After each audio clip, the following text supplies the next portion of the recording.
Hello again, Kevin Shepard here with another Find My ID video. Now in the last video we looked at how the system worked, and at the end of it I asked for your feedback, whether I should continue working on it or not. And I'm glad to say that the response was an overwhelming yes. You all seem to like it, and I'm really glad that you do. So, but with every like that I got, or every positive comment, there was one of skepticism. Some of you all were a bit unsure of how secure the system is, and you'll have some other questions, and that's natural. So that's why we're going to address those issues in this video today. First question: is this idea copyrighted / patented, etc.? Yes, this idea is copyrighted. I have all the documentation necessary should the origins of this project come into question. Second question: why was this not pitched to a government agency? Well, I don't know about you, but I've tried to pitch an idea to government on more than one occasion, and the process was a lot of runaround. Long and short, it's hard. It's very, very hard. I think a wide adoption by the citizen base is going to get their attention faster than me just knocking on their door and sending them email. Third question: people will not use this service until it affects them. That was more like a comment, actually. And that's true. We tend to be very retroactive when it comes to these kinds of things. So that's why I encourage people to share the video so that the wider population knows about it, that they'll know that something like this exists. Fourth question: are there any plans of getting this integrated with official government services? Yes, there are plans of integrating this with the EBC licensing, TTPS, and all the other agencies that would see this as beneficial, but that's going to come later on, much later on, if you know how our government handles these kinds of things. We're not very speedy with implementing ICT. Fifth question: this information is too sensitive for a private citizen to handle. You should let the government handle this. And that was more like a scolding, but well, I can't say that you're wrong, but I also can't say that you're right as well. Because think of all the services that you use, and a lot of them require your name, your email address, sometimes your cell number, where you live, and even where you are right now. Now that is in itself very sensitive information that can prove to be deadly in the wrong hands, as someone can use that information to find you and cause you harm. That is sensitive information that you give to these big companies because they are big companies. But did you know that all of these services that you use, especially the technology related services, started off kind of just like how this private citizen is starting off right now? It was one guy, maybe two or three, in a small room, writing code and eating chips and pizza. But I understand where you're coming from.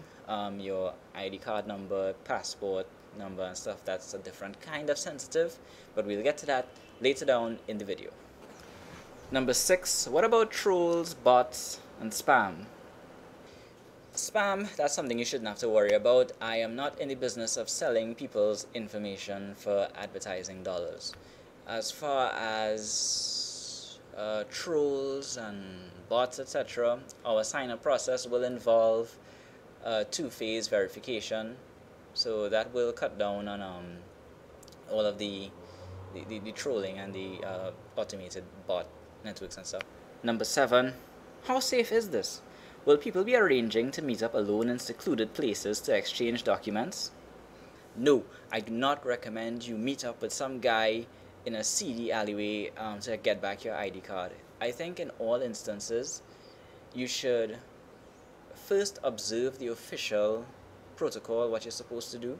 That is, go to a police station and drop off whatever ID card or permit, whatever you find, and then from there use the service, tell the person that's where it is.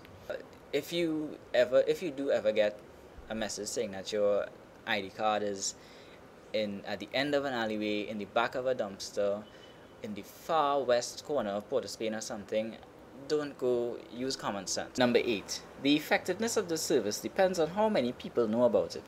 How do you plan on achieving widespread adoption? Yes, I fully understand that the effectiveness of the service is hinged on how many people know about it. That's why at the end of the last video I asked you to share because, um, well, as I said before, if only you and I know about it, then what's the point? When will this be available? I'd like to have this available before Christmas, but in the later, maybe at the beginning of the year. How secure is this service? Well, without getting too technical, I'll tell you.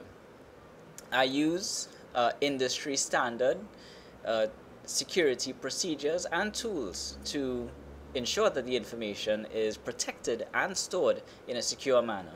Now, briefly, to prevent people from getting in, I have 3 layers of security.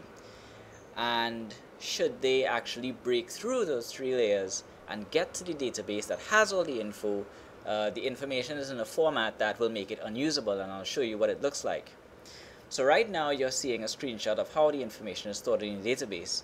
As you can see, there's your name and your email address. That's plain, but the real information needed in order for people to commit identity theft and fraud, your ID number, passport number, etc., those are what we call hashed, and it's stored in a data format that makes it impossible for people to see the original numbers, as well as reverse engineer it to get back the original numbers. So there you have it.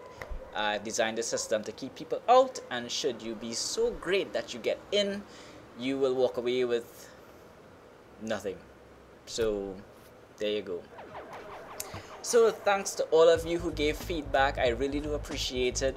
Thanks to all of you who encouraged me to continue making the product. I will try to have it ready. It's 90% done. I just have some extra stuff to do. Oh, by the way, the name findmyid.com, that's gone. That somebody has that, so I'm going to have to change the name of the service to give it another web address. But if somebody is willing to purchase findmyid.tt for me, I'll be grateful. Thanks very much. And that's about it. So thanks again for watching. Thanks for all the feedback, and well, I'll see you later. Bye.